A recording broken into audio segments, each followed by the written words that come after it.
Balochistan liberation army की जानिब से जाफर एक्सप्रेस पर हमले के 24 घंटे बाद तक हुकूमत या फौज की जानिब से कोई वाज़ेह इत्तला न आने की वजह से सोशल मीडिया पर डिस इन्फॉर्मेशन का बाजार गर्म रहा, जिसमें भारतीय मीडिया ने भी अपना हिस्सा डाला। ऐसे में यह सवाल उठता है कि बलूचिस्तान में इतना बड़ा वाक़या हो जाने के बाद भी सरकारी हुक्काम इतनी देर तक कोई इन्फॉर्मेशन देने से गुरेज़ा क्यों रहे, और क्या इसका फ़ायदा हुआ या नुकसान। बीबीसी उर्दू की एक रिपोर्ट के मुताबिक डीजीआईएसपीआर अहमद शरीफ चौधरी ने हमले के 24 घंटे के बाद एक टीवी चैनल पर जो तफसीलात दी, वो भी बाजियाब होने वाले मुसाफिरों के बयानिए से मुतसादिम है। याद रहे कि कोयटा से पेशावर जाने वाली जाफर एक्सप्रेस को बलूचिस्तान लिबरेशन आर्मी के जंगजुओं ने पहले फायरिंग करके रोका और फिर तकरीबन 400 मुसाफिरों को यरगमाल बना लिया।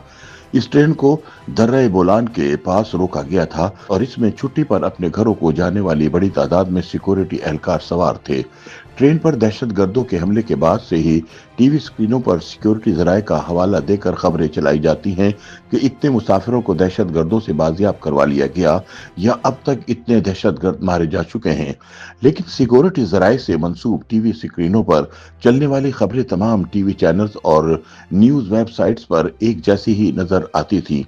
ऐसा नहीं था कि ट्रेन की हाईजैकिंग पर हुकूमती शख्सियात मुकम्मल खामोश हैं, लेकिन इनकी जानिब से सामने आने वाले मजम्मती बयानात या अस्करियत पसंदों के खिलाफ कार्रवाई के वादे किसी भी मुस्तंद मालूमात से आरी थे। दूसरी जानिब ट्रेन को हाईजैक करने वाले बीएलए की जानिब से तवातुर से सहाफियों को दावों से भरपूर बयानात भेजे जाते रहे और सोशल मीडिया पर भी मालूमात शेयर की जाती रहीं।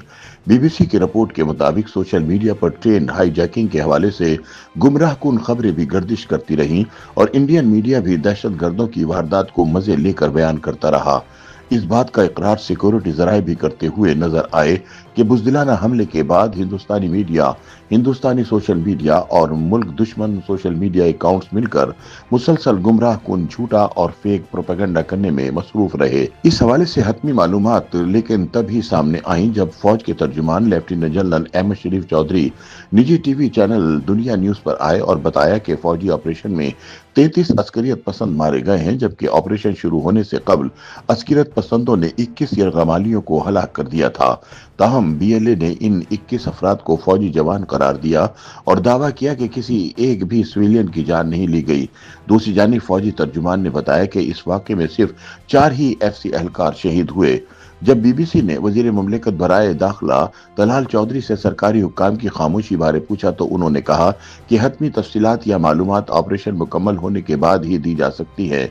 ऐसी तमाम बातें फैक्ट्स एंड फिगर्स के साथ की जाती हैं और जैसे ही ऑपरेशन मुकम्मल हुआ तमाम सूरत हाल बारे लोगों को आगाह कर दिया जाएगा। इसी दौरान वजीर इत्तलात अताउल्लाह तारर ने हमले की मजम्मत करते हुए इल्जाम आयद किया कि एक जानिब सोशल मीडिया पर जाफर एक्सप्रेस हमले के हवाले से भारतीय मीडिया और सोशल मीडिया मनफी प्रोपेगेंडा कर रहा था, तो दूसरी जानिब तहरीक इंसाफ के यूथिया भी दहशतगर्दों की हिमायत में मुहिम चला रहे थे। जाफर एक्सप्रेस पर हमला होने के तकरीबन 24 घंटे बाद बलूचिस्तान के वजीर आला सरफराज बुगटी ने सूबाई असेंबली में एक तकरीर के दौरान अपनी खामोशी तोड़ दी। सरफराज बुगटी ने कहा कि जो भी तशद्दुद करेगा, जो रियासत तोड़ने की बात करेगा, बंदूक उठाएगा, रियासत मुकम्मल तौर पर किला कमा करेगी। उन्होंने कहा कि अब भी रियासत सबर से काम ले रही है, जो मेरे ख्याल में नहीं लेना चाहिए। बुगटी ने कहा कि अजीब बात है कि वो हमारे 500 लोग मारे और हम जाकर माफी मांगे। उन्होंने कहा कि हमें इस लड़ाई को समझने की जरूरत है। बीएलए बंदूक के जोर पर अपना नजरिया मुसल्लत करना चाहती है। क्या हम इसकी इजाजत देंगे? वो बच्चों को मारे, क्या इसकी इजाजत देंगे?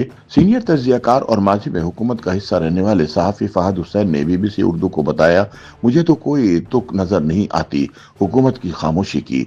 ऐसे वक्त में तो हुकूमत को दुरुस्त, तस्दीक शुदा और मुस्तनद मालूमात लोगों तक पहुंचानी चाहिए। ऐसे मौक़ों पर मालूमात न देने से खला पैदा होता है, जिसके सबब फेक न्यूज और प्रोपेगेंडा फैलता है। सीनियर सहाफी और तज्जियाकार अफसार आलम का भी यही ख्याल था कि ऐसे वाक़े पर सेंसरशिप लगाना मुनासिब नहीं, भले वो किसी भी मकसद से लगाई जाए, क्योंकि इसके मनफी असरात सामने आए हैं। उनका कहना था कि हुकूमत की जानिब से मेन स्ट्रीम मीडिया को कंट्रोल करने की वजह से गलत प्रोपेगेंडा फैला, जिसमें इंडियन मीडिया भी शामिल हो गया और हुकूमत मुखालिफ तहरीक इंसाफ ने भी इसका फायदा उठाया। YouTube पर गूगली न्यूज देखने के लिए youtube.com की सर्च बार में गूगली न्यूज टीवी टाइप करें। गूगली न्यूज के पेज पर सुर्ख रंग के सब्सक्रिप्शन वाले बटन पर क्लिक करना ना भूलिए। YouTube पेज पर अपलोड होने वाली वीडियोस से बाखबर रहने के लिए बेल आइकन पर क्लिक कीजिए। आपको हर नई वीडियो के बारे में नोटिफिकेशन मौसूल हो जाएगा।